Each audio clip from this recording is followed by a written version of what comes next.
Bonjour tout le monde, j'espère que vous allez bien. Dans ce nouvel épisode, vous allez découvrir les toutes premières recherches sur le terrain. C'est parti pour un gros retour en arrière.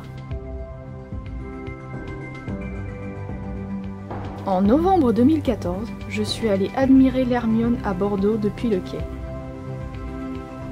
À l'époque, le roman n'en était qu'à ses balbutiements, tout comme mes recherches. J'aurais été incapable de vous dire que les voiles étaient carguées, encore moins de vous donner leur nom.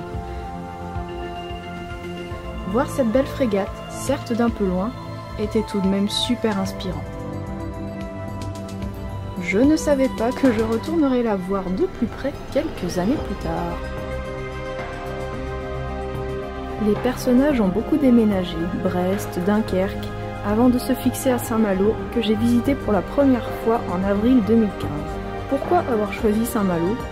Sans doute à cause des aspects romanesques, comme le couvre-feu et les chiens, la cité qui était presque une île à l'époque. Le hasard du destin a fait que j'habite à quelques 2 heures de route de Saint-Malo, ce qui est bien pratique pour les recherches. Après avoir visité la ville, je me suis rendue évidemment sur la frégate l'Étoile du Roi.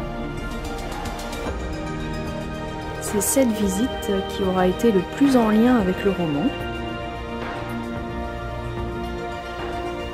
Il a fallu faire le cliché du touriste par excellence.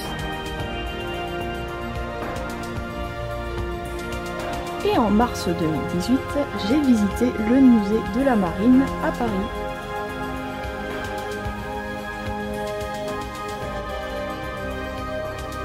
Et tout ça n'était qu'un début.